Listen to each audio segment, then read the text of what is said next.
And we're live. It is Monday, October 26th, 2020, the 214th day in a row we have done in lieu of fun. It is 5:01, and Kate has really important news about ancient worms. Oh, yeah. This is just something that our guest is going to have to live with, that ancient worms are coming for ancient worms. Great. No, ancient worms. It's kind of like ancient aliens. Ancient only worms, they're worms worms come for you. Is really what you at least you're not here. Weren't here the day that we discovered the giant saber-toothed anchovies. That was actually that was quite the day. Kate, the floor is yours. So you might all remember that I had on my list of Laura, for your benefit, I created a joke bingo card, which I can't find the screenshot that I took of it. But I created a joke bingo card that had, like, for 2020, like, all these things, like the sky turns to bright orange, and, like, you know, all of the forests burn, and zombie penguins come back from the apocalypse, or are found in the ice and reanimate and take over like the world. All of these random type of seemingly would never happen occurrences, like murder hornets and and locusts and everything else, end of days shit. And one of them was literally like a creature of some sort gets like unfrozen from the ice and reanimated, and that actually happened yesterday, which apparently in like Siberia and Russia, they found a cache of like thousands of completely frozen worms, and that when they were defrosted, two of the worms, which are over 49,000 years old, reanimated and began eating and acting like normally and moving around. And there's two of them. So I don't know how these worms reproduce, but it seems that we have the makings for like some type of at least me winning my bingo card. And at the most, some type of new apocalyptic movie. So just to be clear, just since we have been doing the show, we have murder hornets, we have saber-tooth anchovies, giant saber-tooth anchovies, we have ancient worms, we have a rescued juvenile cormorant. Oh, yeah. We have the turtle. I mean, the list is pretty long at this stage. Wait, the only person that's linking this all is me. Well, some of it is shit that's happened in the world, and some of it's fauna that Kate has brought home. Fair enough. We are not allowed. I now understand why I was instructed to bring a drink. Yeah. We are not allowed to have fun anymore. But in lieu of fun, we have Laura Rosenberger, who, of all the people I know who are not allowed to have fun anymore, were you the person who coined the phrase in the Hillary campaign, that we're not allowed to have nice things? I don't think I coined it myself, but I definitely used it a lot. Yeah, so like you were doing in lieu of fun like before the rest of us. Oh yeah. Oh yeah. There's a lot to unpack there, but that is absolutely the case.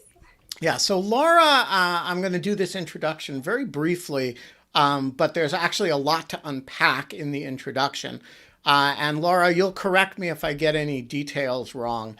Okay. Laura was a State Department and NSC staffer during the Obama administration. You were career, as I recall. Is that right? So I worked at State during the Bush administration as well. I see. I didn't realize that. Okay. And ended up as Hillary Clinton's foreign policy lead on the campaign, which of course became a role that was a bit fraught for reasons related to certain Russian activity, certain FBI activity, or FBI leadership activity. and did what I think is a particularly interesting and noble choice in the wake of the campaign, which is to not do, more partisan politics kind of stuff, but to go into a nonpartisan slash bipartisan project on foreign interference that is genuinely diverse philosophically, and involves Laura with a lot of people that, she doesn't see eye to eye with politically on a lot of things. And she has run the Alliance to Secure Democracy really since 2017, right? You got that all really down. Yeah. Thanks, Ben. And she's also camped out at the German Marshall Fund in the spirit of everybody in Washington should have a think tank, because think tanks are great. And so welcome to the show. Thank you, Ben. Thank you, Kate. And I want to start with these two articles that you've just written. One of them in Foreign Affairs, one of them in Lawfare. I confess this is how much editorial depth that we had that I didn't even know we were running this piece until Laura told me. So tell us about the two pieces. Awesome. Well, thanks, Ben. Yeah, I always love an opportunity to propagandize and self-promote. So here we go. No. I promote you. Right, okay. You don't have to. You have to just sit there and bask in the praise. I'll bask in the praise. Yeah. So thank you. So the two pieces. Let me start actually with the Lawfare piece. It's part of an interesting series that Stanford has partnered with Lawfare on, the Stanford Internet Observatory. Asking the question of a range of folks on whether or not the issue of foreign influence, foreign information operations is overblown, whether we're paying too much attention to it. And they have people who are writing on both sides of the question, and most of us are coming up with some sort of, slightly nuanced version of an answer. But the long and short of what I and my colleague Lindsay Borman write in this piece is that, in fact, we don't believe it's overblown, but that the issue is often misunderstood. That we tend to focus a lot on very tactical aspects of information operations, what the Russian bots are doing, was the 2016 question. And then we look at these very small operations, these discrete networks, in tactical terms, as if they are operating as self-contained things. And as if those tactics aren't part of a larger strategy that foreign governments, Russia, Tehran, Beijing, et cetera, are undertaking. And what we write in this piece is that if we understand foreign influence operations, or foreign interference operations, as I would call them, as being simply about influencing voters to achieve some discrete outcome in an election as a discrete thing, then we are missing much of the game that our adversaries are playing. And in fact, that these tactics are part of a larger strategy that autocratic regimes are using to undermine and weaken democracies, including by making us lose faith in the integrity of information itself, losing faith in our institutions, but more broadly to shape our information realities. And that these, tactics that we see Russia and their autocratic peers using are actually informed by a philosophy of information that is held by autocratic regimes, that information is meant to be manipulated and controlled by governments and really kept out of the hands of people. And that democracies, of course, see information as something that should flow freely and that is empowering when it's held in the hands of people. And that at the end of the day, what these influence operations using information are really about is about expanding the authoritarian model of information, which has a deleterious effect on democracy at a strategic level. So to get real wonky on you for 1 second in your Friday afternoon, that's the gist of the lawfare piece. The foreign affairs piece kind of takes it down one level to a little bit more of the tactical question and sort of runs through what is it that we know about foreign interference in the 2020 election, sums up what we've seen so far from Russia, what are we seeing from Iran, what do we make of this, but puts that in the context of two things. One, that at the same time that we see these operations, we're also seeing questions of whether evidence of these operations themselves is being politicized in the US context. And Ben, this is something you and I have had a lot of exchanges on, my concerns about the politicization of foreign interference. And I hope we can come back and talk more about that. So Americans are kind of looking at these reports, and they're looking at what Ratcliffe is saying, looking at what the FBI is saying, and they're looking at what the president's saying, and saying we don't know what to believe, which is really bad when we have other countries trying to attack our democracy. But it's also really bad for another reason, which is that my concern is largely not about what happens in terms of foreign interference between now and election day, but what happens in the hours, days, and weeks after. And the concern that the president and other domestic actors have really reinforced the idea to Americans that our elections lack integrity, that there's widespread fraud, that there's going to be mail-in ballot problems. And in fact, the foreign actors are, trying to interfere to help one candidate or another. But I think this horse race way of looking at foreign interference misses the point, which is that it is, again, to really undermine our faith in democracy and in our democratic institutions. And so the nightmare scenario for me, and reporting from last week from the New York Times indicates that this may well be where we're headed, is that in the wake of the election, we see a concerted information operations campaign to spread information about hacks on some part of government infrastructure, which probably won't actually be about voting at all, because the good news is that our voting infrastructure is pretty darn secure, and it's more secure than it was 4 years ago. But the perception of a lack of integrity could be used to basically try to provoke Americans to lose faith in democracy itself and to reject the legitimacy of whoever is elected in the election.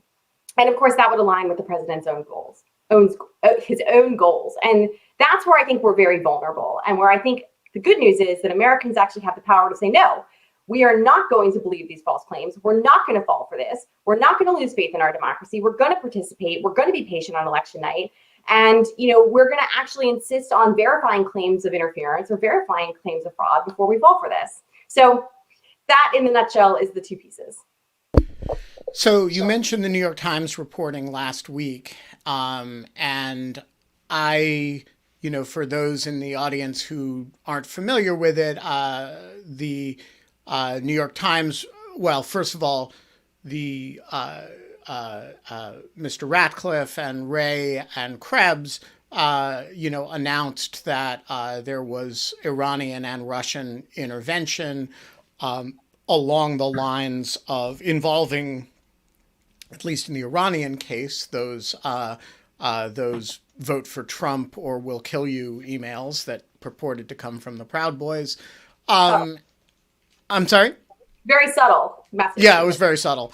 And that the Russians were, the New York Times followed up by saying the Iranian involvement is sort of less significant than this Russian involvement that involves, again, probing state and county electoral systems. And so my question is, when you look at that, is your reaction,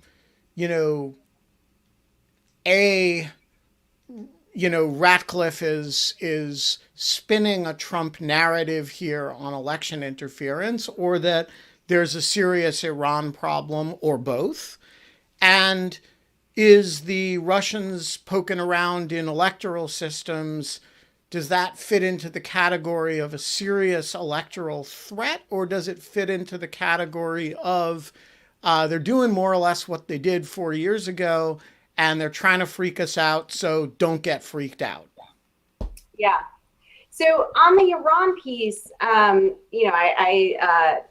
tweeted this last week in the wake of all of this, discussion. And Ben, I know in another one of your hats, you had a discussion on what to make of this on the Lawfare podcast last week, which I thought was a really good discussion for anybody who's watching who hasn't listened to it. I commend it. My view is two things can be true at once. Iran can be interfering in the U.S. election or attempting to interfere in the U.S. election, and that can be very problematic and concerning. And the DNI could be attempting to spin that for political purposes, which is also, of course, a very bad thing.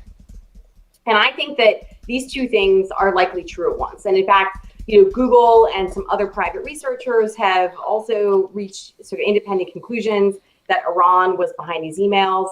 There's a few things we don't know about that particular campaign. So Ratcliffe and Wray said that Iran had obtained voter data and was using that to send the emails. What we don't know is a lot of that data is publicly available. And so while the implication in the emails was that they had hacked into systems or stolen that information, in fact, we don't know that to be the case.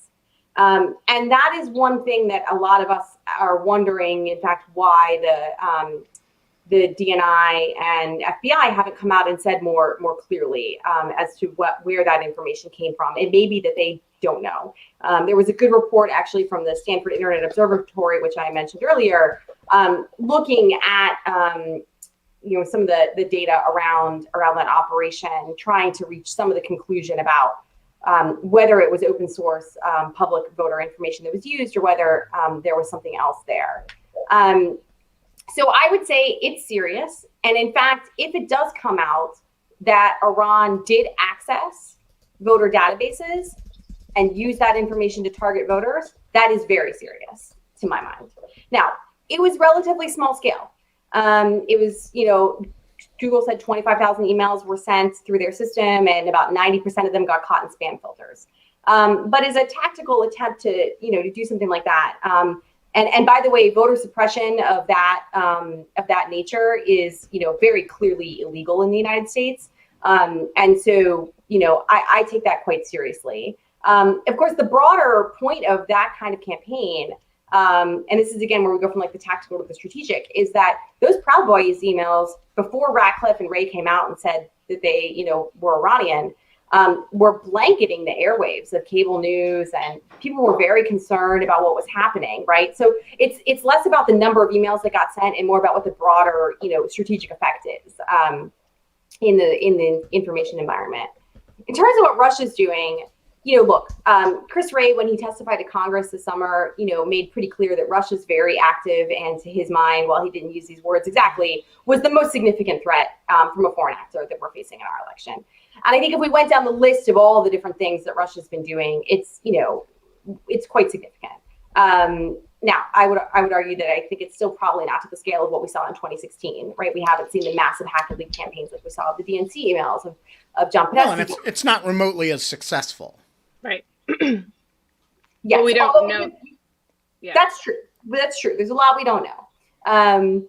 We could talk about what success means in a different context, but I think that it doesn't seem to have at least gotten traction. Let's put it that way. Hasn't gotten traction. But the accessing of state and local government networks, and to be clear, the release from CISA and FBI made pretty clear that these were not exactly electoral networks per se. These weren't election systems, but a lot of, for instance, voter data or even reporting on election results gets routed through state and local networks, right? So one of the things the Times story said that officials are concerned about is that the access that these hackers have obtained to these networks could allow them, for instance, to deface websites on election night, right? So if you have reporting being done by local election officials and it's being reported out on websites initially, you deface that a little bit. You create some confusion about whether the results are real or not. The count itself won't be changed by that, but the public narrative around it will have doubt injected into it. There was data that was exfiltrated apparently in those operations. We don't know what that data was. Right. And, so what I would say on the Russia piece is it's quite serious. There's a lot of questions around it, but my view is that nothing I saw in that release made me actually doubt anything about the integrity of the vote itself. It's, again, these concerns about creating the perception around it that something actually has been done to manipulate voting. So this gets into oh, weird, I'm having an echo. Are you getting that? It's because it's coming through Laura's line, so I've muted Laura while you talk. Oh, okay, great. So this gets into something I've wondered about this entire thing, and I actually am going to talk more I want to talk more and switch to like what you define as a successful campaign, because it seems like there are many tranches on which they could be successful. There could be a successful actual attempt at voter suppression or kind of upsetting the physical ability to count votes or do something like that. Then there's just like interfering with like people's belief in the system, right? And their desire to go and cast a vote. And then like it just seems like there's all of these various levels, and all along the way, and this is my understanding of fake news generally and disinformation generally, like the point is disruption. And the point is to basically make you question all these things, to give the perception of like an untrustworthy system that can't be counted on. And therefore, like, because you can't like unless you actually manipulate the ballot count or whatever else, which is fairly difficult to do. Like you can do all these easy things, just screw with people and just throw a monkey wrench into the works, right?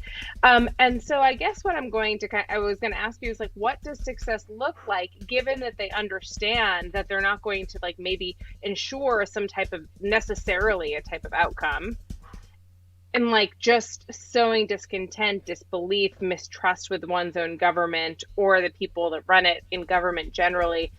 And then like to the other extent, how much is this really run by like people who work for like foreign governments that want to have this done, and how much of it is done by like some level of like, as I have come to understand in the work that I do, like trolls or just kind of people who generally want to like kind of enjoy and like capitalize on creating anarchy, and maybe an overlap of the two groups, like of foreign governments and those groups.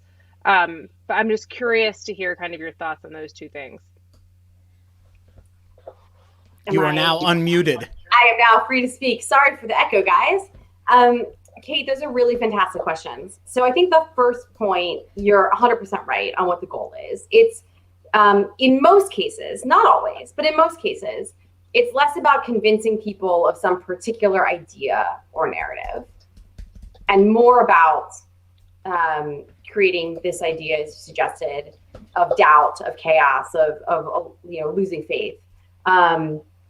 And now we can talk a little bit about different foreign actors here, because China is a different beast when it comes to this.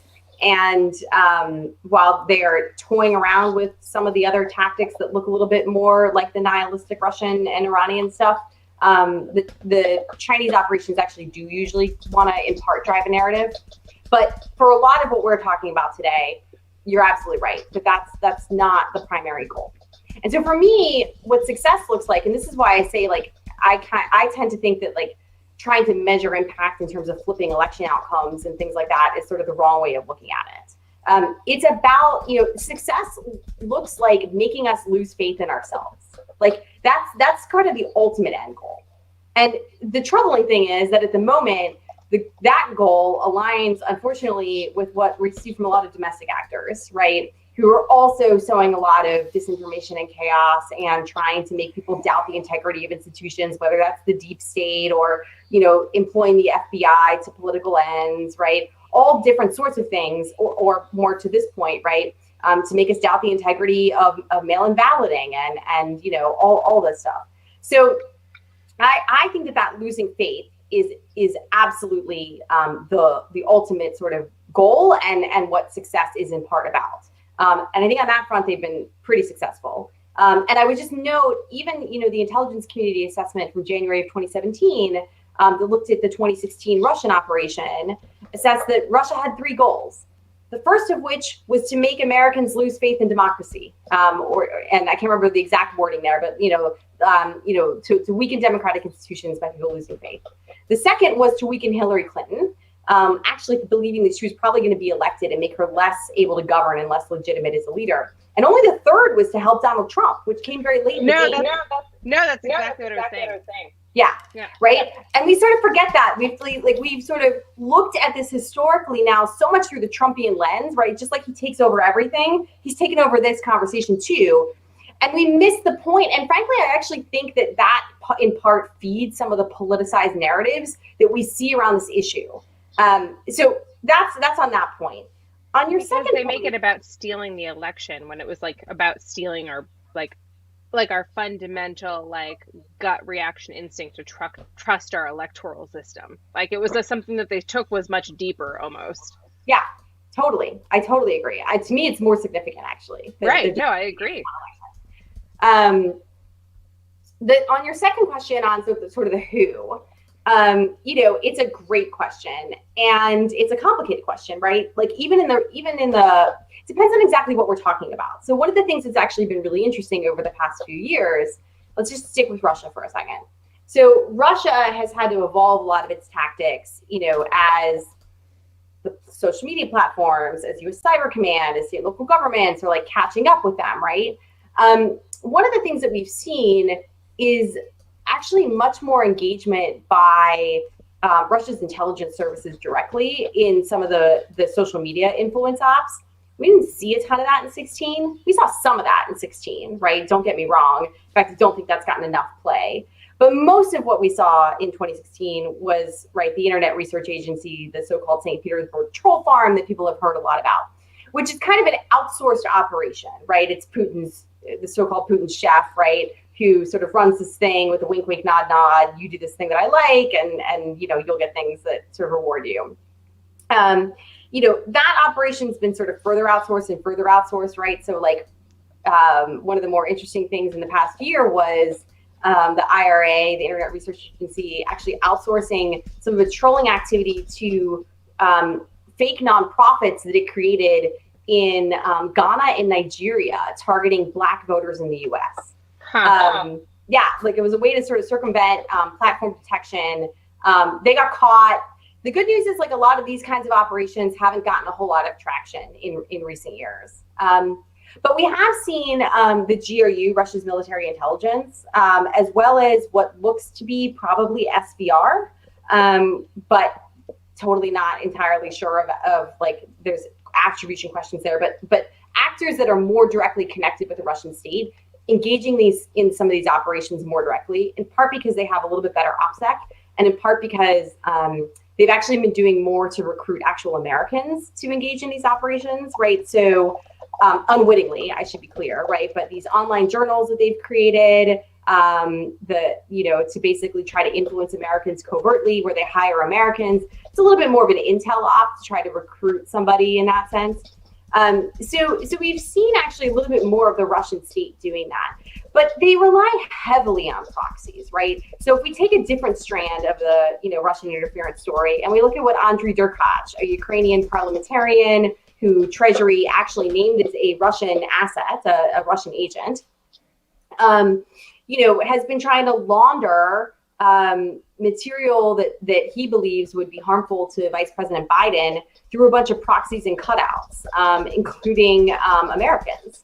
Derkach is actually, by the way, this is not like me speculating here. Derkach was named in intelligence community assessments in August as a perpetrator of these kinds of operations, and actually designated by the Treasury Department for that activity as well. That's clearly using these carve-outs and cutouts, right, in a way that is much harder to attribute.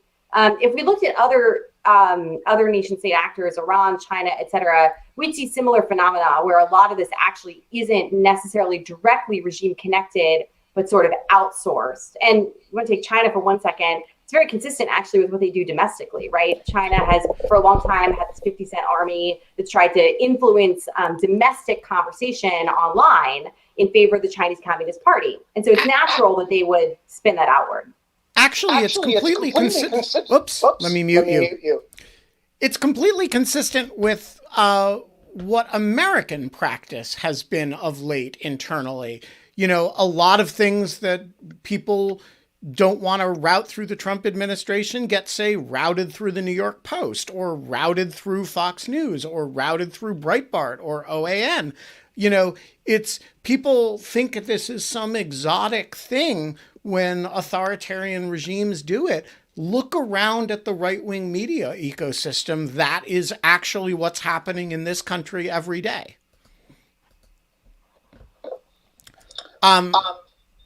Sorry.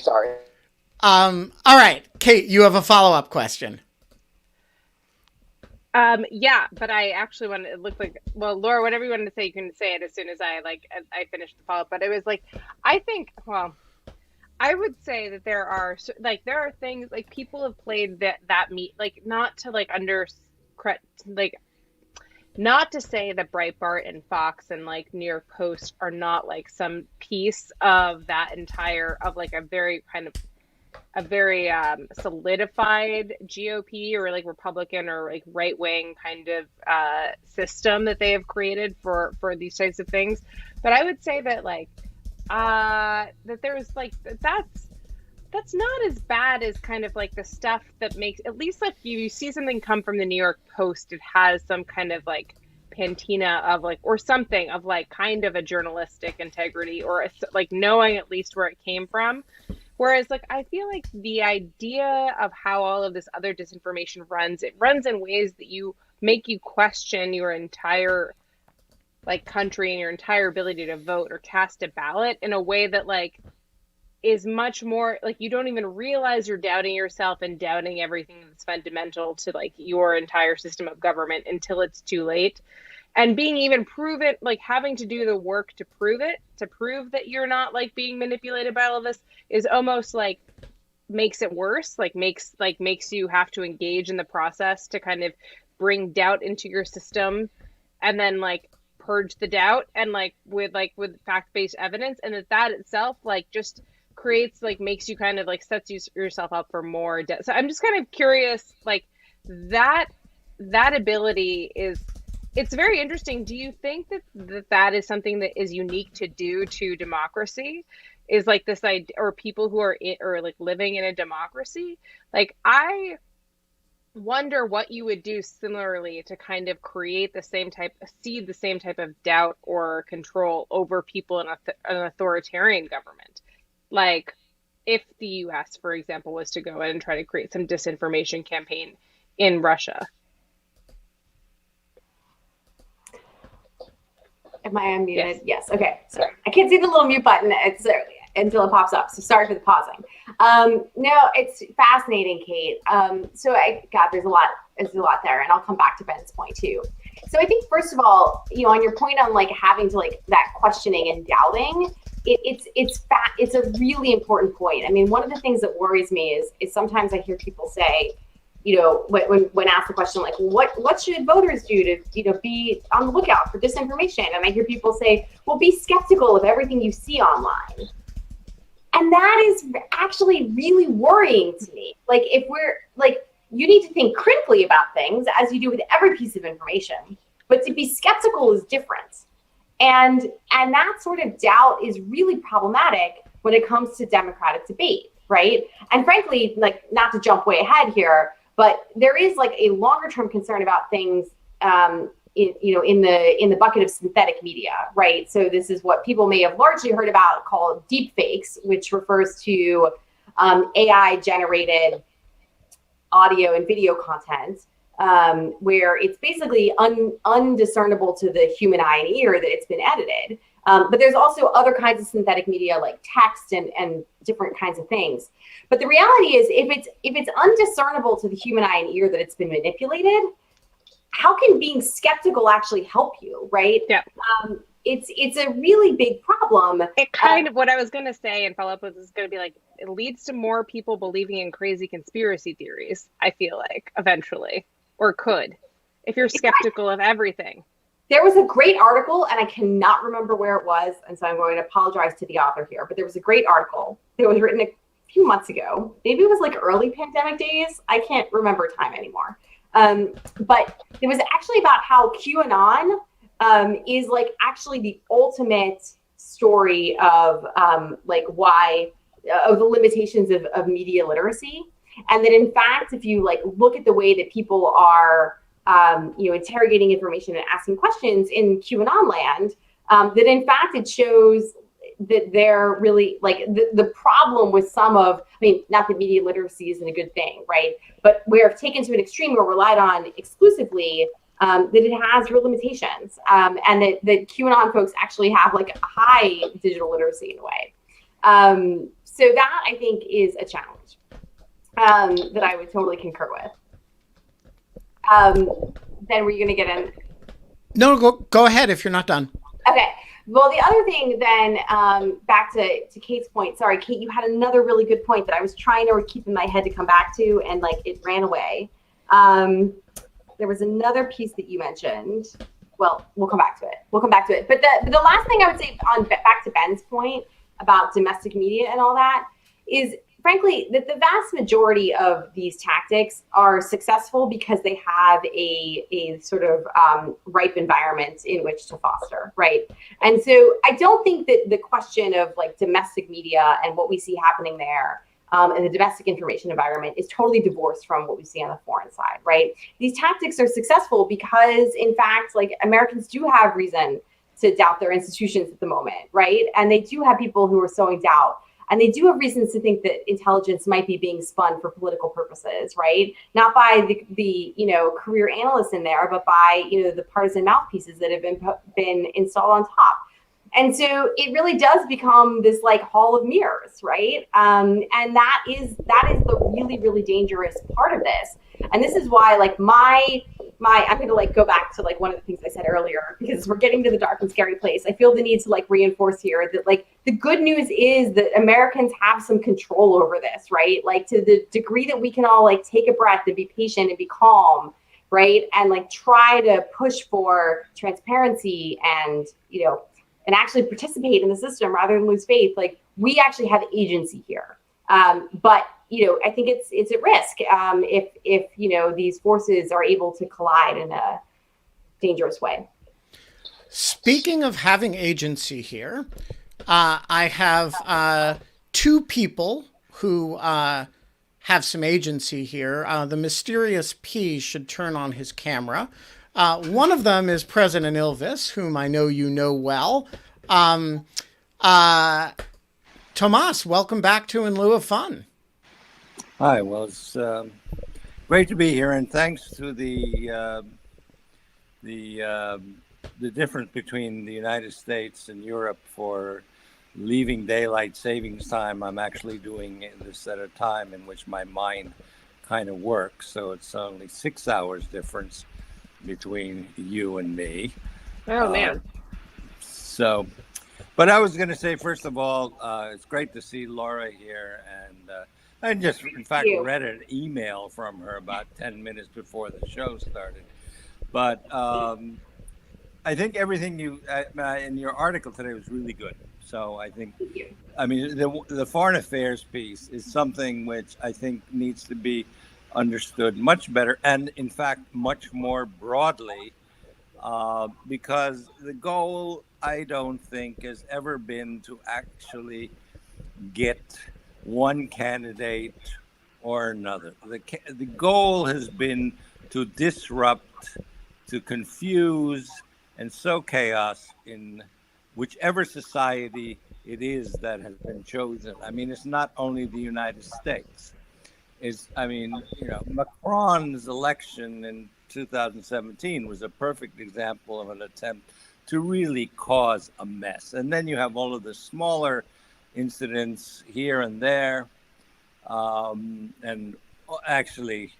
everywhere. In fact, there are very few countries in sort of liberal democratic world of at least Europe and the United States and Canada that have not been affected by disruption campaigns. And I think we have to get away from the terms of hacking and disinformation, but move on to the whole issue of disruption. If you look at the Russian approach to this, they see all of this as a continuum, different little things that you do using different forms of sowing chaos, and be it hacking, or be it disinformation, or using Facebook to bring together opposing groups at the same time in the same place. This is a continuum of hostile actions. And a couple of things derive from that. One is that we really need to have a far less siloed approach to this. This also applies to academia, which is probably the primary source of information about this, because the security agencies are not usually that forthcoming, and the bulk of the work is done by academic researchers and think tanks and groups like yours. Clearly, all of this is underfunded. The problems are the gravity of the attempts to disrupt liberal democratic society is underestimated and underfunded. And in fact, we have to rethink what it is that we are doing in the liberal democratic West. We pour $700 billion into defense. Russia will never be able to do that. For the moment, I'm leaving Iran and China out of this. On the other hand, if you want to destroy NATO, all you have to do is sow enough chaos in say, France, and turn it into an anti-NATO country and have them pull out. You've already damaged far more than 3 red armies crossing the borders of NATO. It just works a lot better. We have to put in the commensurate amount of money to deal with this. So break down the silos. And the other silo we have is our national silos. APT 28 and 29 basically have attacked half of the countries in Europe and the United States, and those are 2 Russian hacking groups. We don't talk to each other. And of course, the U.S. has much greater capacity, but what they do to Latvia is not known, to Belgium is not known, to Italy, even though all of them have been attacked, all of them. They've gotten to the point of not only the German Bundestag and the German think tanks, and I would worry about Brookings, but they even attacked WADA, the World Anti-Doping Agency, because they discovered the Russians were doping. So we have basically a gridlock. We silo everything in each country between cyber and disinformation, or whatever we call it, and then we silo ourselves in the other direction by not talking to another. So I've talked enough, but I'm pleading for far more resources to be put into this area, because it is a primary threat. And thank you for being one of the people who actually gets it and is doing this across nations with your efforts. Thank you. Well, you're singing my song. I said I would be complimentary and complimentary. And you were indeed both, sir. That was actually perfect. Also, you gave us enough nightmare fuel for the next 6 hours. So. All right. Your thoughts on that, Laura? Well, first of all, thank you to President Ilves, who knows he's singing my song on breaking down silos and creating crosscuts and working across national borders and all this stuff. And I couldn't agree with him more. And so I will just leave his profound words to sit there as they are.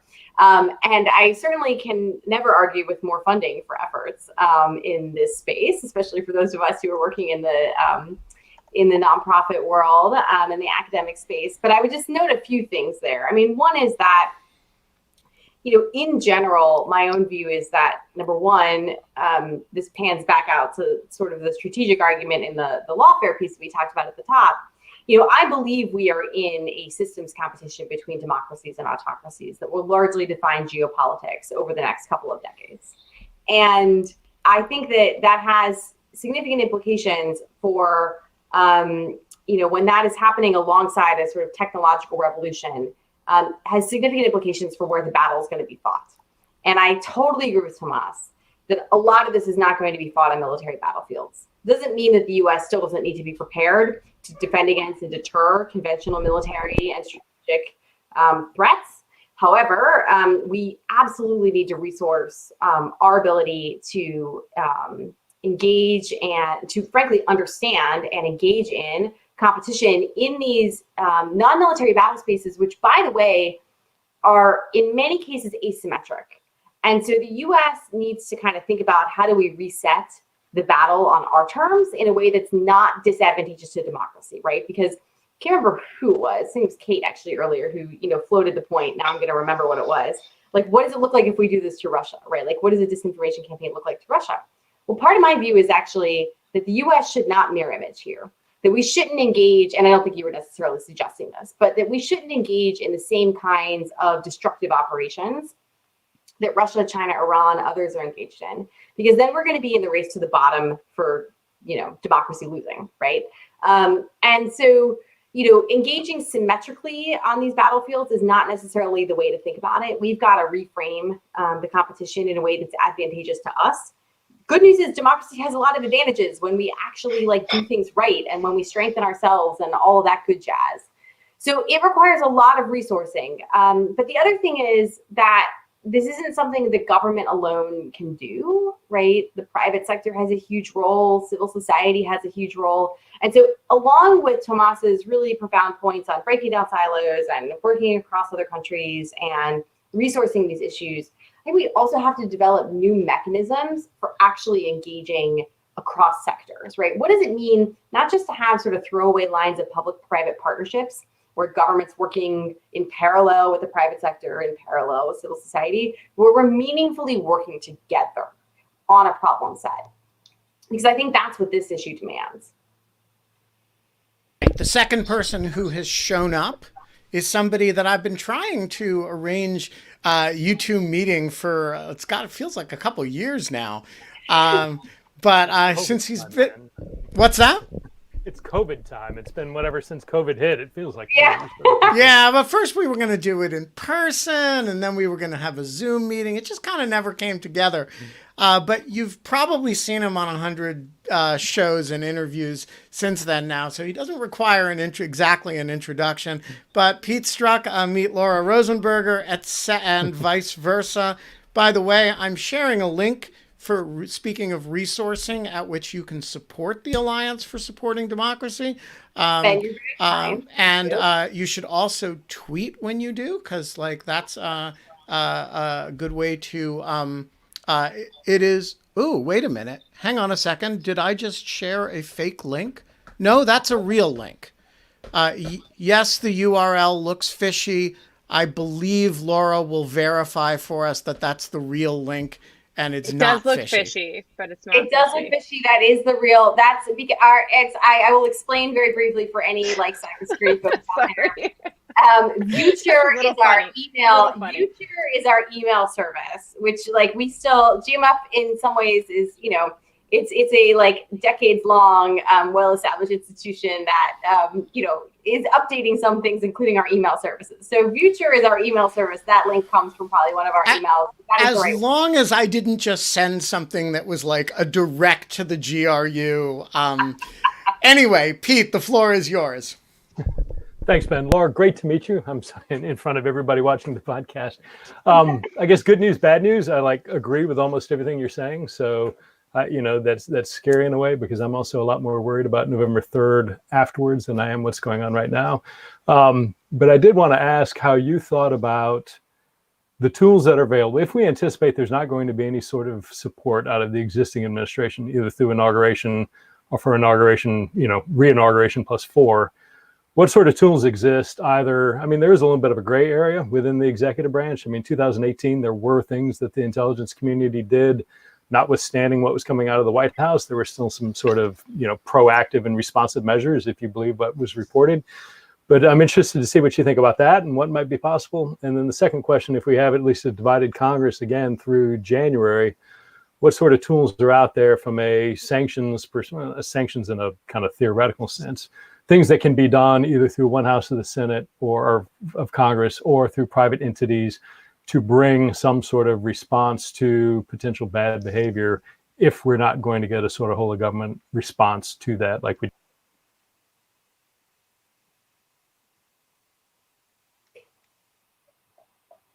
But sorry, I just lost Pete because I accidentally nuked his screen. Did you get in? Let me see if I can bring him back. After all of that. Yeah. You're I've been trying to introduce you and I failed, and now I'm just gonna. And now the gods clearly don't want this. But I think you heard his question. I did. Except I was going to ask Pete. The one thing I wanted to ask him was, he said he agreed with almost everything I said. So I wanted to know what I got wrong. So we'll have to follow up on that. No, he's back. He's back. No, I didn't notice anything that I hugely thought was wrong at all. I think we might disagree on how much, like, if there is some expectation that we as a kind of international community might establish a baseline of what acceptable behavior is. I mean, if there's certain red lines that are so bad that any nation state could agree this is beyond the pale and we can all agree not to do it, I don't know that we ever get there. But I take your point about not approaching this in a sort of apples to apples way, that we can't. Democracies are not going to approach that necessarily as the same way as authoritarians will. So that was hedged. My agreement was hedged more than it probably should have been. So No. I have vast respect for your experience on these issues. So, and genuinely wanted to know, if I'd gotten something wrong. So, but I will say, and I don't want to take away the fire that you're hopefully going to bring on Friday. I've been catching hell about being a disinformation alarmist, that I'm overblowing the threat, that by talking about it so much, I'm making it far more effective than it otherwise would be. And I can't abide by that. I mean, we've got senators who are accepting wholesale things that are, the products of Russian disinformation, and there's no way to kind of sugarcoat that. And we need to be calling it out. But I know you've got articles out now and lawfare podcast coming up on Friday that I think we're on the same side of the argument on that. Oh, great. Oh, good. Yeah. So I think, okay, on a couple of points. Wow. Now I've lost the bubble on your fabulous question. So on the first question, what is the, what do I think is happening below the sort of Trumpian level to actually secure our institutions? And I would say, actually, and I'd highlight this, I skipped it in my summary of my foreign affairs piece, but it's in there. The good news is that the system is working. I would say that the concerted efforts of the FBI, of CISA, which is the Cybersecurity and Infrastructure Security Agency, of U.S. Cyber Command under General Nakasone, and the intelligence community under Bill Evanina at the National Counterintelligence Security Center. They are doing their jobs as professionals of protecting our country, and they are doing it well. And I think they are to be commended for it. And I will say that several of them have actually said things publicly that probably put them in the crosshairs of the president. And I think that's what public servants do. They speak the truth. And they protect the country, and that's what I see happening. And I actually do think that what was reportedly done in 2018, and frankly what I know is happening right now. To be clear, I don't have access to classified information, but what my very informed sense is of what's happening right now is that there are a lot of efforts to protect the homeland underway, a lot of efforts to protect the integrity of the election, down to really informed things like CISA last week put up this website that's rumor control. And it's basically a one-stop shop to deal with election disinformation. It's really smart, and it's the kind of things you want government to be doing. So I actually think that activity is to be commended. Do I think it's totally undermined by the president himself? Absolutely. Both from a deterrence perspective and from the vulnerability perspective we talked about earlier. But I think that's great. In terms of what should be done, if we are to see more interference to come, I think that I guess I would say my own view is that sanctions are a bit of an overused tool right now. And I think that we need to think about other tools that we have in the toolkit that enable us to bring different sorts of costs on what Russia and others are doing. And so that doesn't mean that sanctions aren't part of it, but I do think that, if there are ways that we can help expose corruption in Russia, help, dry up some of Putin's own resources. But frankly, this speaks to Pete's other point, which is to be working, and frankly to Tomas's, is to work with our partners and allies. Like right now, responses to interference in democratic processes has largely been left to each national government on its own. In fact, an indictment that came down, was it last week? It's last week, I think, of the GRU for its activity in a bunch of different things. It was the first time that the U.S. actually noted in sort of the speaking part of the indictment that these actors had been engaged in interference in the French election. And it's a really important statement to say that, we're sanctioning we're indicting these people, and here's one of the bad things that they did. And, I think that we need to be doing much more with our partners and allies there. But so much of this, frankly, is like, I do agree with Pete that we can be establishing some sorts of baselines with our partners and allies, not necessarily that we're going to box in Russia and China, but that we need to be able to work with our partners and allies in a concerted way on this. But I do think so much of this is, if you want to talk about a classic deterrence framework, deterrence by denial, right? Building resilience in ourselves, hardening the target in order to make these operations much less successful, because they really do depend, this is Kate's other point, they really do depend on this vulnerable, target surface. And we just need to be so much better at actually making ourselves more resilient. Okay, so we have about 4 minutes left, but we're going to go a little bit over. So we're going to do a lightning round of questions from everyone, and we're going to try to call in Alice, but if we can't, we will read her question. So keep your questions as short as possible, and we're going to start with Tom. Hi, Tom. Hi, guys. Can you hear me? Yep. Okay, listen, very quickly.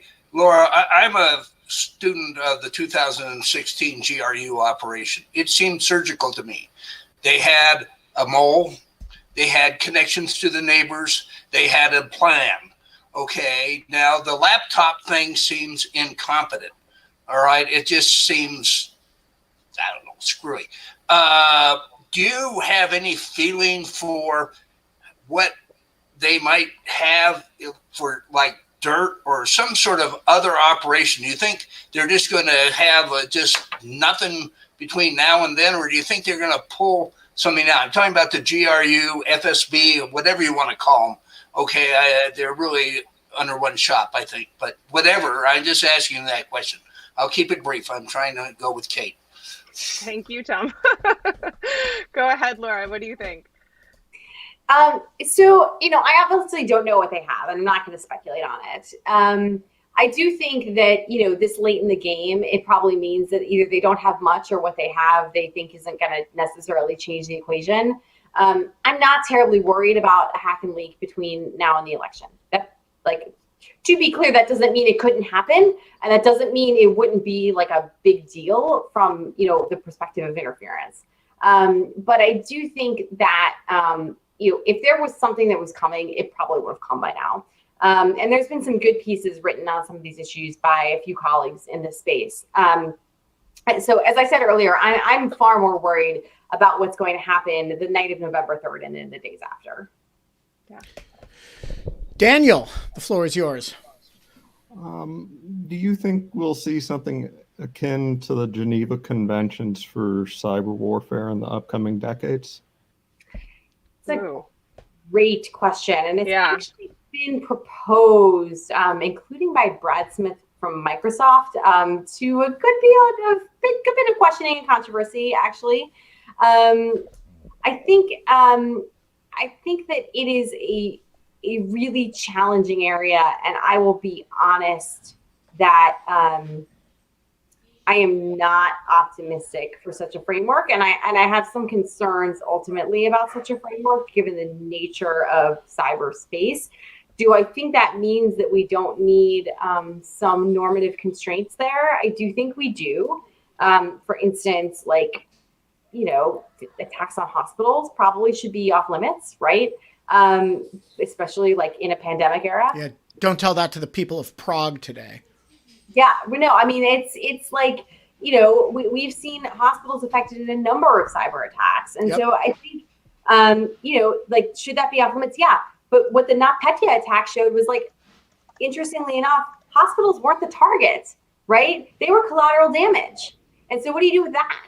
Right. I mean, that's kind of the nature of malware once it's in the world. And I mean, cyberspace is just inherently challenging when it comes to some of these normative conventions that are, it just operates very differently than targeting a physical target or something like that. And so I think that we do need to continue to strive for that. But I'm definitely not super optimistic. And the only other thing I would say on this is the U.S. and others have been very focused on discrete and tactical cyber norms. China and Russia are playing a slightly different game where they're trying to reframe cyber governance entirely, including at the UN and in third countries, where they want to basically erect a bunch of borders in cyberspace, where they want to give governments far more access to information that transits, digital networks. And that has huge implications for democracies. And the US, by the way, is losing that battle at the moment. Like Beijing and Moscow got agreement at the UN General Assembly last December to begin, work on a new cybercrime treaty that would actually reframe the entire governance of cyberspace if it were to succeed. This is hugely concerning, and to me, an area where I think like we're playing on like tactical norms and they're playing the like big picture game, and we're sort of missing the boat. So I think we need to probably do a little bit of both, would be my answer. Yeah, just one reason to be skeptical of the Cyber Geneva Convention is it's very hard to have a convention without anything being verifiable, and the whole premise of both Russian and Chinese cyber activity is you do it and you deny it, and that makes any verification regime extremely difficult. Tony Cava, you get the last question today. Well, thanks a lot. It's great. It's an honor to be chosen to speak today. You might have covered all this in the last few answers, but I'm wondering today, I read your piece in Lawfare, and you wrote about the need for a strategic understanding and a strategic response to nation state influence operations. And leaving aside the tactics behind Russian social media campaigns, how would you frame a proper strategic response to Russian interference in our elections? And is there anything, other than attacks on hospitals, is there anything off the table in your mind? It's a great question. I do think that, there should absolutely be things that are off the table. Things that have been, that others have suggested should be off the table, for instance, are attacks directly on, affecting the vote count in an election. But for the reasons that we talked about earlier, I actually think that that's like not typically the goal. And so I think that, sort of framing that as the threshold creates some challenges. But I do think that there are a number of things that should be off the table, many of which violate U.S. law in general, right? So like, again, as I mentioned earlier, the Iranian activities would violate U.S. law, not just because of their activities through cyber means, but engaging in voter suppression or misleading voters in that way is actually a civil rights violation under federal law. And so I think that it is significant in that way, and that kind of stuff should absolutely be off the table. I do think I've advocated before, and I do think that the U.S. should articulate a declaratory policy on these issues, that we should do so in concert with our allies and partners, less because I think it will shape adversary behavior and more because I think that it will allow us to better harness a multilateral approach to responding to these issues. But I think to your broader point of what a strategic response looks like, I think it's a few things. One of them is, I was mentioning in my last answer, this question of cyber governance and what's happening there. And I know that you guys have had Sam Sachs on recently, and she's done a lot of work around data governance issues and how that's a really significant piece of business that I think a lot of people don't quite, it's hard to understand because we often get real technical in some of those issues, but hugely important. And so I actually think that for me, the strategic response is understanding that what China, Tehran, Moscow, what they're trying to do is to reframe the entire information space into one that has authoritarian characteristics and one that is less democratic or less suitable to democratic governance. And that we need to respond in a way, starting with the point that the information space is essential to democracy, that we need to not only protect it by battening down the hatches, which frankly, I actually have concerns about too much of the batten down the hatches approach, right? And that we need to actually figure out what does a democratic vision of the information space, of the internet, of the cyber, digital domain look like, right? Because right now we're very focused on what we're trying to counter. We're not so focused on what it is we're trying to achieve. And if we are in this systems competition I talked about earlier, we've got to figure out how do we actually advance democracy in that competition rather than just like pushing back on the negative, because we're always going to be at a disadvantage if that's where we're at. Yes, So to me, could that's not. Great answer. Could not agree with that more. That's amazing. Yeah. So today's poll is up, and yes, it is entirely serious. I always design polls in which there's no answer in which you cannot either insult the guest or a member of the audience who's been on screen. It's true. But I see our guest is doing very well in today's poll. Laura Rosenberger, you are a great American, and it's a pleasure to see your face and have you on the show. And do come back. It was really fun. This was great fun. I need to be doing more in lieu of fun instead of trying to have actual fun. Well, we do it give up 7 days on a that. week. 200, episode 214 days in a row. We will not stop until we do. And come back anytime. We're here every day at 5:00. And usually, often Tomas is here. There's lots of great people in the audience. It's a good little. We got this little community going on in the sidebar. Everybody knows each other now. It's awesome. Kate, who's with us tomorrow?